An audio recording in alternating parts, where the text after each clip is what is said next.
Training, also works for residential real estate agents who are trying to level up. My name is Brent Swarts, and if you're here watching this, perhaps you're considering joining eXp or just looking for some commercial real estate broker training or residential broker training. And in last week's episode, we talked all about the purpose of a cold call, And I have two of my amazing eXp Mastery Greater eXp family team members here. And we're going to be brainstorming, masterminding, and doing some hands-on training. We're going to teach a concept, and then we're going to give examples, and then we're going to role play, okay? And so you, as the listener, can dive in and start to do training, because guess what? You want to study and practice what you do, and the more you can get around those who are ahead of you in that training or that expertise, the more you can level up your game, help more of your clients, and grow your business. That being said, please welcome to today's training, Brent Silberbauer and Ciara Sal. We're going to do that for short. Brent, how are we doing, brother? Doing great. Glad to be here. Excellent. Ciara, how are we doing? Good. How you doing, Brent? Doing well. Thank you so much. So last week, Ciara and I were here. Brent was off in the Bahamas somewhere having fun. And so, Ciara, we covered the purpose of the cold call. So, Ciara, what is the purpose of the cold call? Yep. Great question, Brett. Yeah, we went over this last week and working on implementing it this week. And for all of you all listening into this audio. So last week we talked about the purpose of the cold call strictly being to get a meeting. So Ciara, why is the purpose of the cold call strictly to get a meeting? Or another way to put it, what is not the purpose of the cold call? And this was my answer last week. The purpose of the first cold call can't be to answer all of the questions. A, you just don't have the time for it. And B, you want to sit down with a more dedicated space, also allowing them to bring any decision makers that they may need to into the space to go over the questions that they may have. So the first call, introductions, get them interested, right? That's when we talk about interest generators and get that meeting on the books. Excellent. And what happens, Ciara, if we start to have that meeting before the actual in-person meeting, right? What was the analogy we used where maybe, we all had friends, who stayed in what's called the friend zone, right? And it was tough for them to break out of that friend zone, right? So what happens if you're giving them all the information, you're answering all their questions? What tends to happen in the client and the expert relationship? What happens at that point? Yeah, I think it's a great thing to talk about. If you really give them what they think is all the answers that they need, then what else do they need from you? There's no carrot left hanging for them to think like, I got to get together with Brett. I got to get together with Ciara, Brent, whoever it may be, because you've given them what they think are all the answers to their questions right at the beginning. Which is really not serving them, right? Because at the end of what we're trying to do is actually help people unlock freedom for their capital, for their deals, for what's possible. And if we're only ever being on the phone, guess how easy it is for them to not commit? It's very easy, right? And the things changed when you get in person and you get proposals and you actually dive in. It's almost like, imagine just calling a doctor on the phone. And you just had the doctor's just like, hell yeah, let me talk to you. Okay, that's happening. Okay, why don't you just try this or try that? And, versus like, no, the doctor says, no. You need to come in and see. We need to do tests. We need to do x-rays. I just got dental stuff today. So we had to do it later. And they're doing like, x-rays on the teeth and all the different things, right? They can't just do it over the phone, right? So we don't want to be in the friend zone. We want to be face-to-face.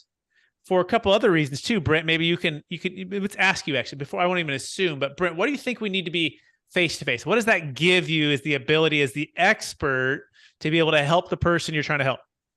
Yeah, I think one of the big things is they got to know, like, and trust you. So you build a relationship when you're face-to-face rather than just some voice on the phone. You're going to know them. And a lot of it is just trust. When you meet someone face-to-face, there's an element of trust that's built in. You're dealing with usually larger properties. They gotta be able to trust you and know you and like you.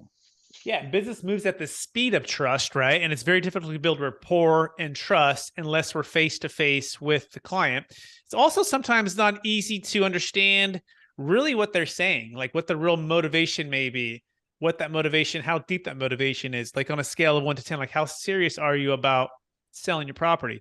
On a scale of 1 to 10, how serious are you about retiring? On a scale of 1 to 10, how serious are you about diversifying your wealth that's tied to this single asset? Sometimes these questions, although they can be asked over the phone, and there may be times that are appropriate for that, you don't have the body language. you don't have the trust built, right? I was on a call the other day with a potential prospect. It was a like a $5 million sale.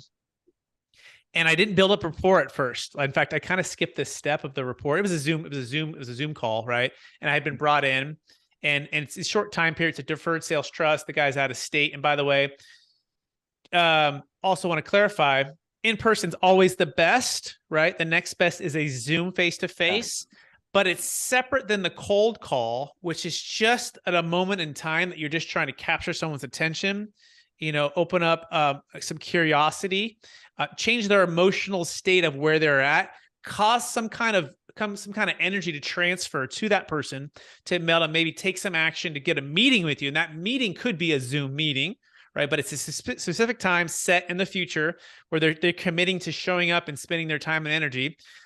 For example, there's times where I'll be at the gym and I might get a call and I'll take the call and I'll talk to this person because I'm going to be working out for the next 15, 20 minutes and whatever, right? I may or may not mind talking to the person, but there's other times when I'm like really focused and I don't want to talk to anybody, right? So setting that specific time is going to get that commitment, and it's going to also get them prepared. It's almost like prior to the meeting, they're going to be bringing all of their potential things to the meeting, right? So, so the purpose of a cold call is to get the meeting, right?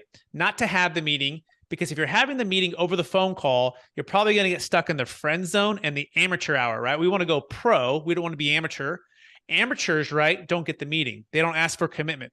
They just give and give and give and give and give and give and give, and they give a lot too fast. And I had to learn this the hard way, right?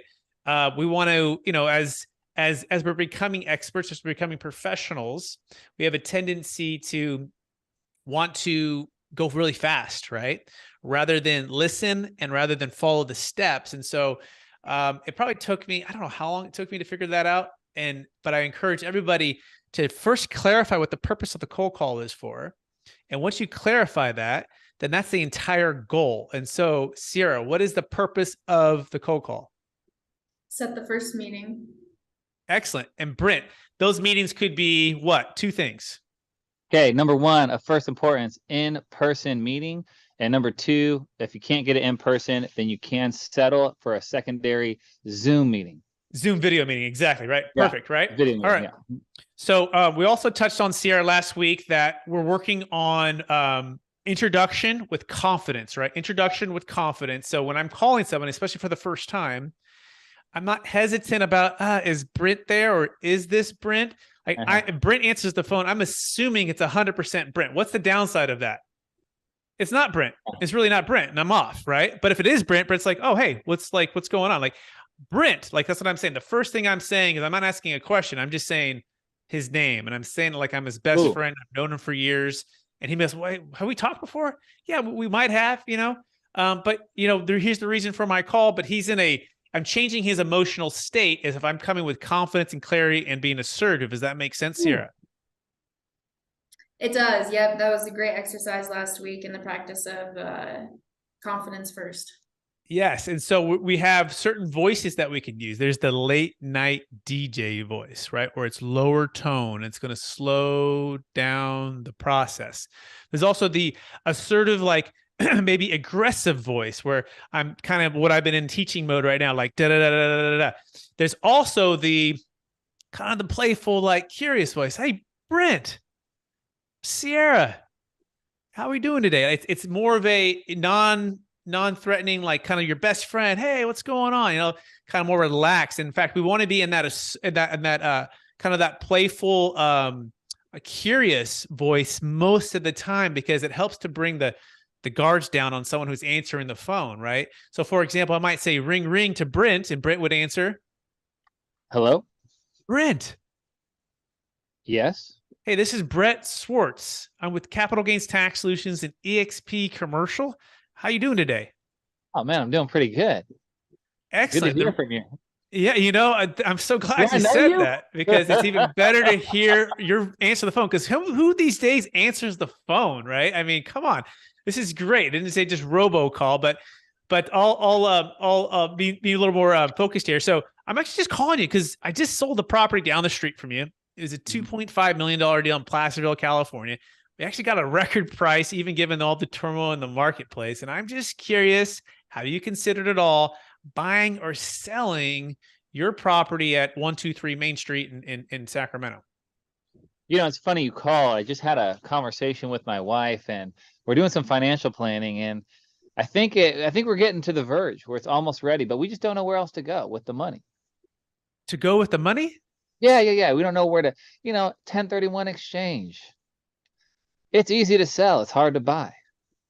So yeah, the 1031 exchange. Yeah, that can be, it seems like that could be frustrating if you're under those tight time frames of that 45 days a window and 180 days to close. Yeah. I'm curious, like, when's the last time you guys did a 1031 exchange? Oh, about 7 years ago. What a pain. Felt like I had a gun to my head with the IRS. It was crazy. Gun to your head? Yeah, it seems like that would have been stressful for sure when you bought this property. Curious, how did all this get started with you guys investing in the first place? Oh, I sold a .com, made a couple million, just wanted to put it into real estate. It's sure and it's awesome. So did that. And then, that increased in value. And then we exchanged into this property we have here.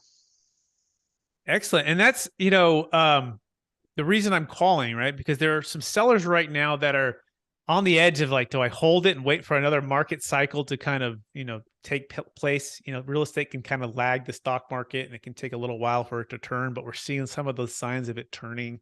And do they really want to, deal with the toilets, trash liability, or just have all of their eggs in one basket? So curious, like, have you guys considered at all looking at, you mentioned a financial plan, but making like a financial plan for your real estate asset in the last few months? No, not at all. Seems like that might be something that would be clarifying for you. In fact, I do these all the time for clients and potential clients like yourself. And I actually have a lot of the comps and a lot of the research already done. Would that be something that might be of interest to you if I were able to kind of give you a full analysis on your property? Yeah, of course. Absolutely. So in order to do this, we do ask for a little bit of commitment, which is a little bit of your time and energy. In fact, I'm going to be in your area next week for about an hour. I'd love to come by and sit down with you. And if you're married, if you have a spouse who wants to join us, I would love the opportunity just to go through, understand where you guys are coming from, and see if we can't just look a little bit of your numbers. How does that sound? Yeah, sounds great. I mean, why not? Great. Okay. So then I close for the meeting. Great. I'll meet you there. Right. So if any point he's hesitating or not actually showing that motivation, that was kind of a softball, right? He was just positive, and then said yes. Right.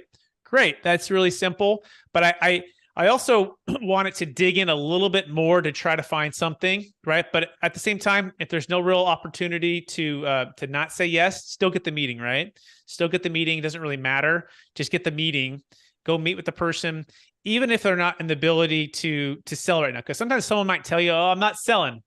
Okay, still a great reason for us to meet, because we can help to increase your income, increase your income, decrease your expenses. We can also game plan and look at ways to market the property with your vendors, like whatever it might be. I don't know for sure, but until I get in person, they might not even tell you they're ready to sell until they actually sit down with you and go through it. So, okay. So that's the purpose of the cold call. That's the voice you typically want to be using. Okay. You want to be asking questions. Notice how I mirrored Brent too as well. When he said 1031 exchange, I said 1031 exchange. And then when he said, yeah, it can be this and this and that. And I said, oh, it seems like it could be stressful. And then I said like a win question, win, because I didn't really know what to say at that point. I was like, well, when did you last do one? Right. And so I'm just keeping the momentum going forward. I'm mirroring what he's saying. Okay. And I'm maybe summarizing what they're saying. So I'm actively listening. And then I'm listening for windows of opportunity, right? Anything that I could hold on to as a reason to meet and convert that into a reason to meet. Okay. If they hesitate or they're not sure, right? Then it can also be, you can invite them to a future event. You can invite them to watch a video. You can invite them to read an ebook. You can invite them with something of value, or you can follow up with them. Hey, Brent would have said, nah, I'm not quite ready to meet yet. Hey, no worries. We're putting on a building wealth event, commercial real estate wealth event in about a month. It's going to be actually an online event. It's not as intense, inviting clients and friends and family there. We're putting on this other live event. We're going to, be doing this open house here, whatever it might be. Always invite them to the next event, because that also creates momentum and a reason to follow up in the future as well. Any questions on anything I just said right there? This is great. This is fantastic. Okay. Pure Okay. fire. Yeah. Excellent. So now let's move to if we actually get the meeting, right? If we actually get the meeting, now what, right? Well, one, you got to make sure you're ultra prepared. You've been by their property. Have you actually driven and walked the property, right? And if it's been a couple years, be careful of that, because there's times when they paint the property and you haven't been by there a while, and all of a sudden, like, oh, they did paint the property, right? Or I've even done this where I've used an old, a general marketing, overview, and I used an old picture. I'm like, ooh, shoot, it's like, oh, I actually painted. I'm like, yeah, it's been a couple of years since I've been by the property. So go by the property, right? Especially if it's on the way, especially if you're driving or it's a long distance, right? Get by the property. There's nothing like getting on the property and seeing something there that you can't, bring the attention to the client. Hey, I was just by your property. In fact, that's a great interest generator.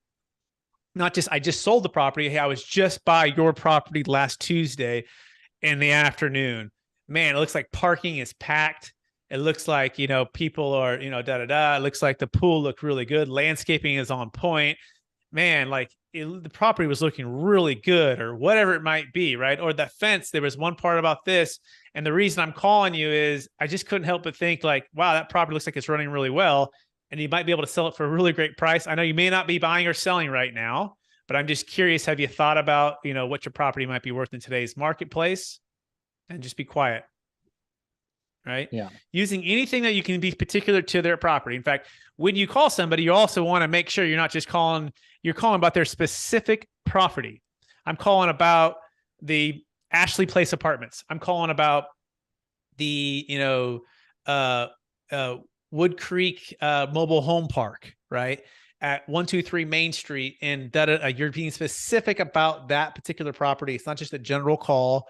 And I've been to the property. I just sold the property. I just looked up a comp down the street. We just had a lender do something. It's going to narrow it down from all the noise of just general, are you buying or selling real estate, right? It's like, no, I'm calling about your property. I'm very serious about that. Okay, so you get the meeting and you're showing up. So you've done the comps, right? You've done the rent and the sales comps. In fact, you might even have a printed out list and you're reviewing those. You're looking at who the buyers were, who the sellers were, who the lender was. You might even call the buyer. You might even call the seller. In fact, that's a good thing to call them. Hey, I'm doing another analysis on a property down the street from you. I'm not calling to see if you're buying or selling. I'm just curious about how the whole transaction went as a buyer. Oh, they'd love to tell that. All of a sudden, a broker's calling me about why I bought the property and they're wanting to understand that. Hey, man, congratulations on the purchase. Like, that's fantastic. You just bought those 100 units. Looks like you got a really good deal on it. Curious on just the ability to add rents and grow the value. The reason is because I'm doing an analysis for another client down the street, and we're just trying to make sense of value, right? So can I just maybe pick your brain for a few minutes about the property? People love to share their success stories of buying the property. So you call them and you talk to them about this, and guess what might happen? Brent, man, you sound like you're Ciara. You sound like you're really leaned in. You're focused on this. I got another property on the street that I might sell, right? Or you might ask him, if you build that rapport at the end of that conversation, hey, by the way, I know we're talking about your other property, but is there anything else you might buy or sell? If you built some of that rapport and you built some of that trust, and you built some of that right?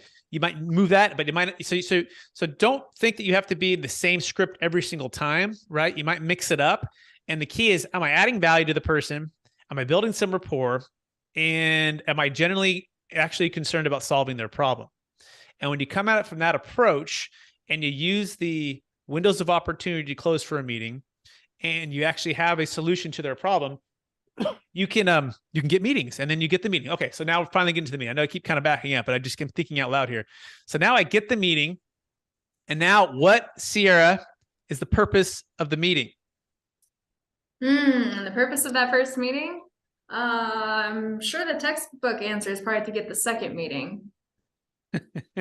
Yes, if you go on the first date, Ciara, right, as a guy or a gal, and if you like the other eye, the goal would probably be to at least get on the second date. So yes, good answer. What else comes to mind, Ciara, about the purpose of that meeting? Well, somewhere in here, you want to start weaving in offering them the analysis or the proposal. And you can do that in the first one, or if if the waters don't feel quite warm yet, then I would go for that second date and set up that second meeting. Okay, pretty good answer. Brent, what do you think the purpose of the first meeting is? I don't know the textbook answer, to be honest with you, but I'm going to say to build rapport primarily to build relationship, to get them to know, like, and trust you. That's a great, yeah, that's a great answer. Yep. And so you guys are both right, but now let me try to put these pieces together. Okay. So the first thing you're doing is you are building rapport. In fact, we want to put like 80% rapport. In fact, our goal would be 80% of the time they're talking. Okay.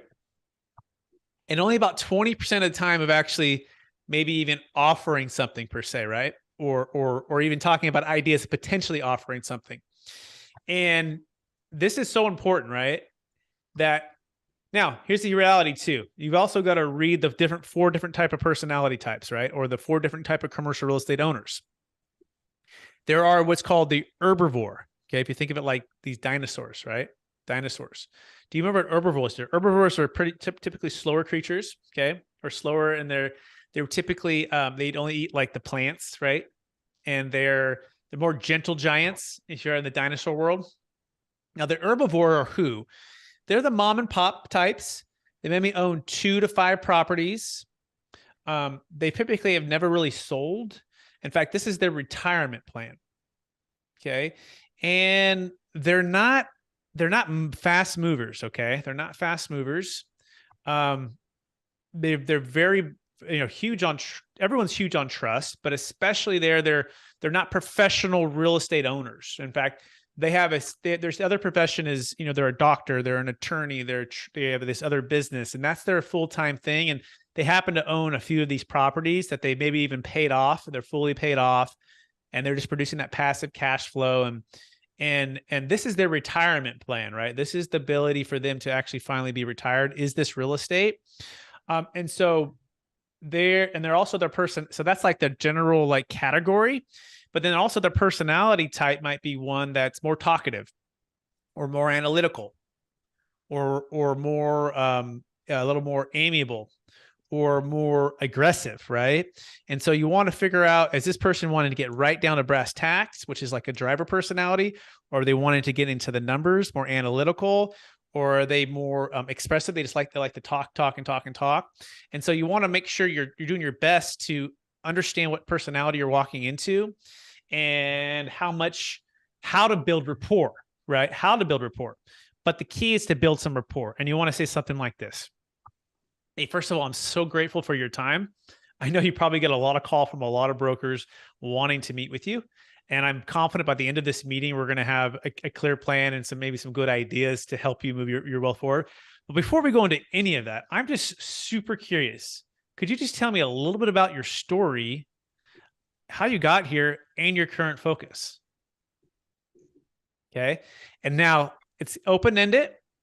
And that more about your story, right? Well, that could be a lot of different things, right? And they might take that to their past, when they grew up. They might pack it to just their real estate aspect, their business, their family, whatever that is. And as they're talking about that, here's what's going to happen. So Ciara, thank you so much for the opportunity to meet with you. I'm just curious, would you just tell me a little bit, before we get into all to the business stuff, I always just like to start with just understanding a little bit where you're coming from. Would you tell me just a little bit about your story and your current focus? Yeah, for sure. I guess it started 20 years ago when I bought the property. I was looking for replacing my income back in the day, and it has done that, and it has been a whole second job ever since then. I've really enjoyed it, but obviously the reason we're here is my husband and I are kind of talking about what's next. So 20 years ago. Yep. That's incredible. So it's 2022. So it's like 2002. I was just graduating from high school in 2002. That's incredible. So did you have the family or anyone helping you out with this as you guys built this up? Yeah, my husband helped out. My mom was my COO for a while, but really the main responsibilities came down to me. So I make most of the decisions, but the husband's also involved. So that's why he's here today. So it seems like it's been like a family business. You guys kind of all pitched in and did this thing together. And now you mentioned second job. What do you mean by second job? What was the first job? Oh yeah, I was in sales management before, and I was looking for something that was a little bit more passive than what I was doing, which is why, I bought these 100 units. They ended up not being quite as passive as I thought, but it was more a business I could come in and drive. That's, you know, the whole story of being in it for 20 years. And it's really now become like my retirement nest egg. Never really would have thought that that'd be the case, but here we are. That's so cool. So you're in sales management as the primary. You're looking for something else to be more passive, because that sounds like it's pretty active, probably hurting all the cats that are in sales. I know how that goes.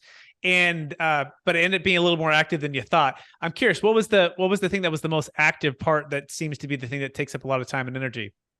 Yeah, it was just the management of the people. I never really outsourced, you know, going through applications and backgrounds and then tenant turnover and like all of the maintenance and repairs all fell on me. So I was the coordinator for everything and always have been. Like I said, I've had some family members step in and do some things, but really I've been responsible for like running this business.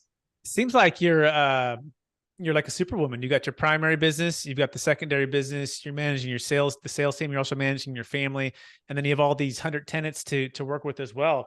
It seems like you've built up some resolve to push through all of that adversity. Yeah, it's been quite the journey, you know, worthwhile, but I don't know that I would do it over again. And that's kind of where I'm stuck with this property is I don't really want to place the money into another asset that I have to manage. So with stuck, it seems like you feel like if you don't sell, you have to continue on with what all of the active and the continual work there.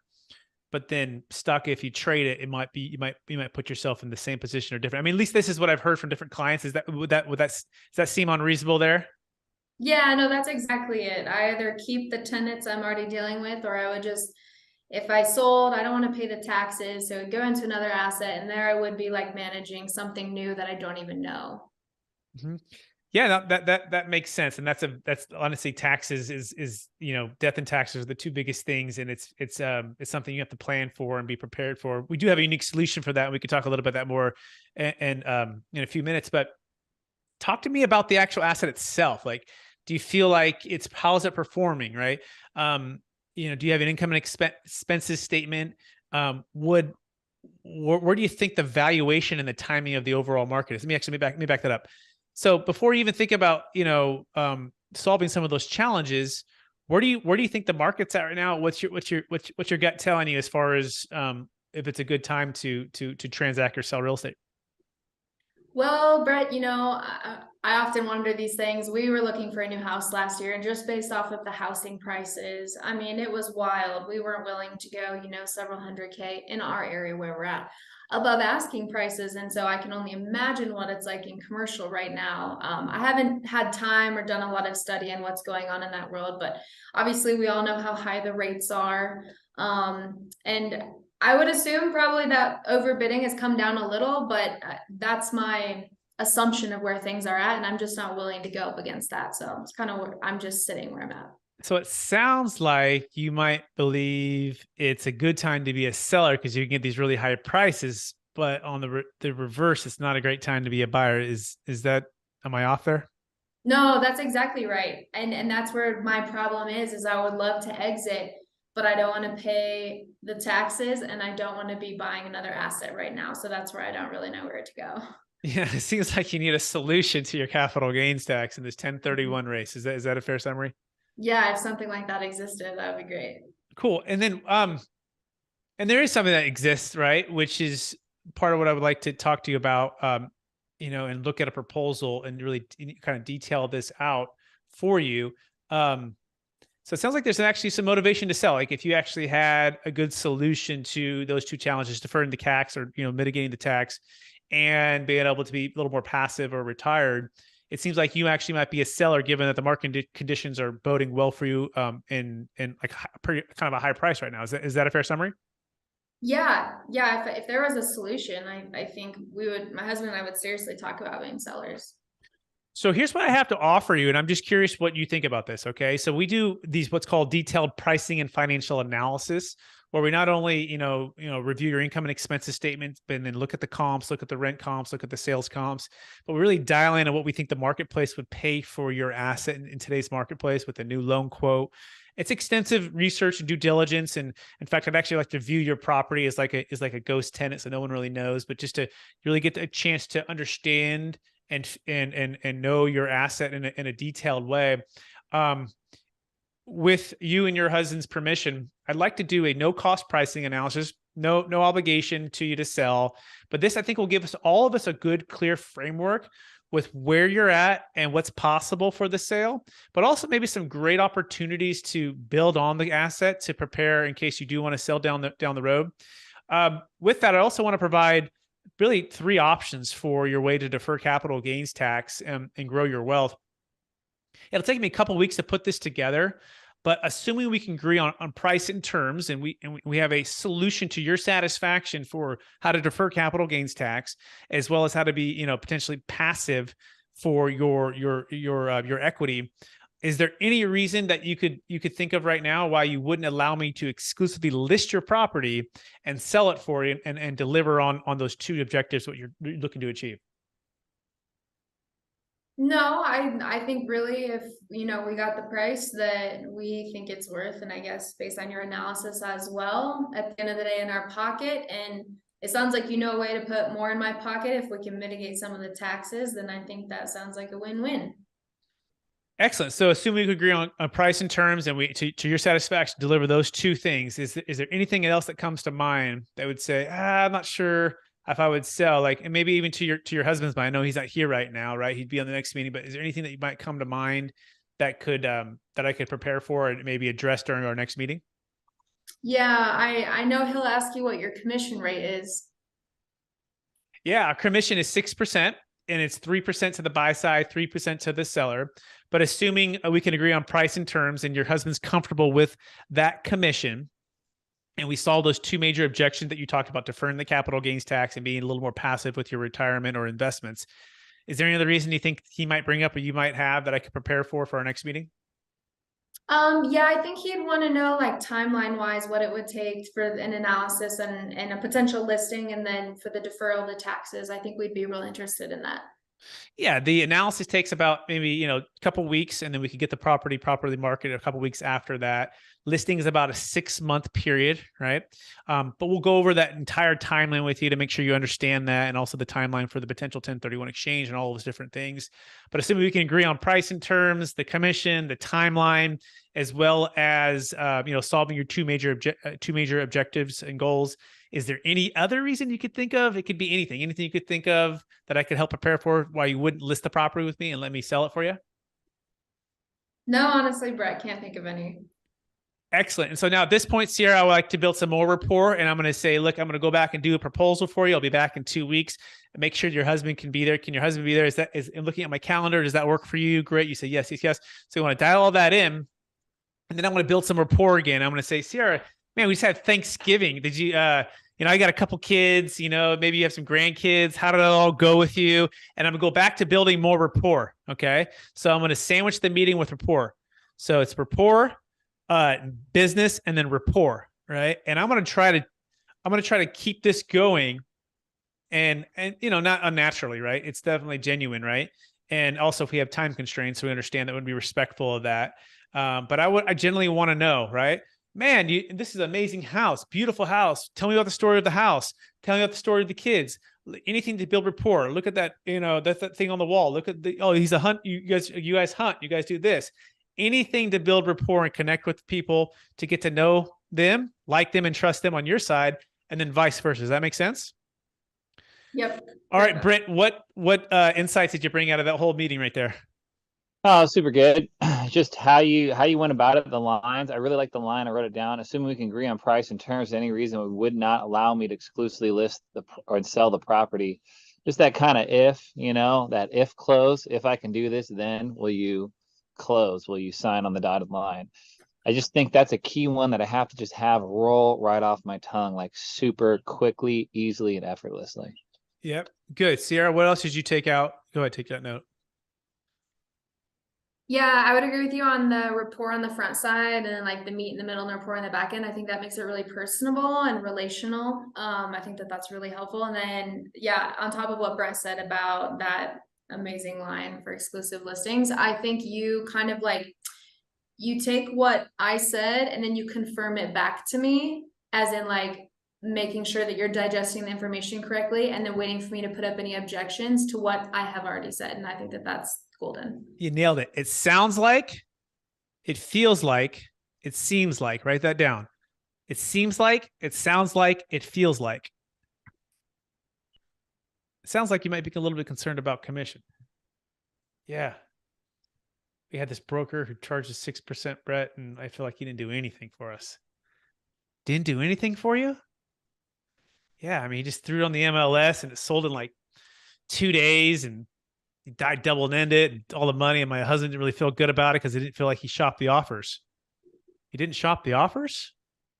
Yeah, he didn't shop the offers, didn't really negotiate. Just seemed like he just slammed it together and really didn't look out for us. Man, it seems like you hired the broker that didn't treat you with the fiduciary responsibility. I can tell you, I will never give $1 away from you guys. I will never negotiate $1 away from you that we don't priorly, we don't previously talk to, have authority to do that. I treat my clients like family, and I'm committed to getting the highest price and the best terms for you. I'm just doing a potential role play here, right? Where I'm going to mirror, and I'm going to say it sounds like, it seems like, it feels like, and then I'm going to mirror back or summarize what was just said. Seems like you guys are probably frustrated with this capital gains tax, and you felt trapped maybe for a period of time that you've wanted to sell in the past. Perhaps I might even test a little bit, right? You might not have said that little thing at the end, but I might just test with that and be like, actually, I've been wanting to sell for 5 years, right? Whoa, 5 years? Yeah, I've been ready to be done for a while, but this is the one thing where I'm ready to sell, but he's not willing to pay the tax. Sounds like if you guys could sell at the good price and not pay the tax, that you guys could come together. And all of a sudden you're like a relational therapist. You brought them together with their marriage and their family. And they're like, oh my gosh, I never believed this was even true, right? That I could free up my time and my energy and my effort and my stress with the solution that also defers to the capital gains tax, right? Okay. So it sounds like, it seems like, it feels like, okay, great. Now, what is the purpose of this meeting? Talk about building rapport, know, like, and trust. Yes, yes, yes. Uncovering motivations. Yes, yes, yes. Uncovering needs. Yes. Uncovering story and understanding and maybe potential ways to solve problems. But the main purpose of all of this is to determine if a proposal is warranted to solve their problem. Is to determine if a proposal is warranted to solve their problem. So, Brent, if I go there and there's no motivation, there's really no pain, there's really no ambition, and I might ask a question like this: hey, Brent, on a scale of 1 to 10, with 10 being like you're ready to sell right now, and 1 being, it was role play right now, Brent, and 1 being like, I'm not a seller at all, really, Brent. Just, where are you, Brent? Just tell me you're a 2. I'm a 2. Hey, Brent, I totally get it. It sounds like, it seems like, it feels like, however that comes out really smooth, that you're really not ready to sell right now. Totally respect that. This proposal, that we can look at it in 2 ways, right? We can look at kind of the income and expenses aspect of it and look at it as a way just to increase efficiencies. And I still like to do that. And that's what I would propose to you as a solution for just building your business or building your real estate to a point where it's ready to sell. And so, with your permission, I'd like to spend some time just understanding your income and expenses in your rent roll, and just kind of give you some insights. And I might even just give you a rubber stamp and say, hey, it looks really good. Is that something you'd be interested in? Sure. Okay. So now on this particular thing too, I may or may not even come back and meet with them in person, depending on how far or close they are to me, depending on how big the deal is, right? But now that I've determined that he is not a 7, 8, 9, right, or 10, I probably not going to spend a ton of time and energy. I might even do like a review of his deal, but I'm not going to do the full blown sales, rent comps, pictures, all this fluff if he's not even serious, right? Or if there's not real pain behind why he's not selling. Does that make sense? So I'm determining his emotional state and his motivational state throughout the entire meeting. And if I don't feel it's warranted, I'm not going to spend my time and my energy focused on chasing after trying to convince somebody through a proposal, right, that it's time to sell. He's not going to sell, right? He's at a 2. Now, if he says something like, I'm at a 2 if you can't solve my capital gains tax problem, Okay, well, assuming I could solve your capital gains tax problem to your satisfaction, not even using a 1031 exchange, forget about that for a second. On a scale of 1 to 10, how serious would you be about selling? And Brent might say, yeah, that sounds interesting. Tell me more.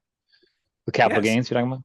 Yeah, capital gains tax solutions. We actually specialize in a way to defer capital gains tax, not using a 1031.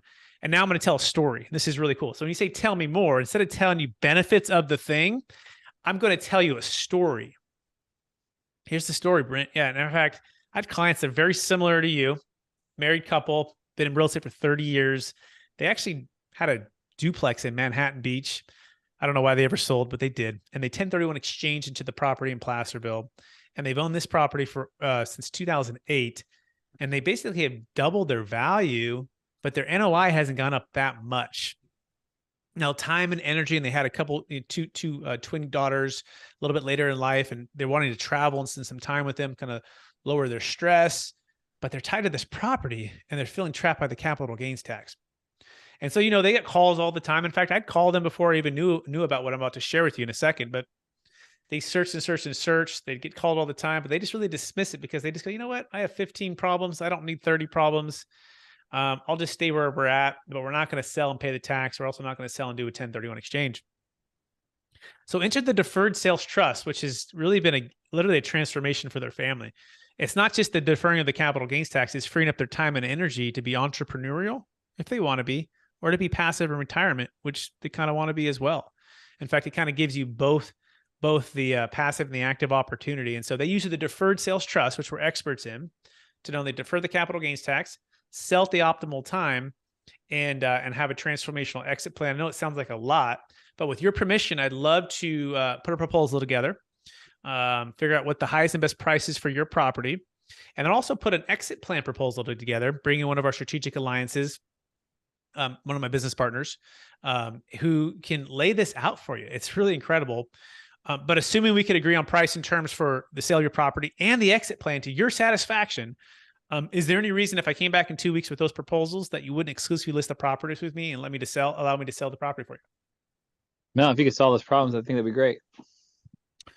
Excellent. That sounds really great. Well, I appreciate that opportunity. I need your rent roll. I need your current income and expenses statement. Those are the two things I need.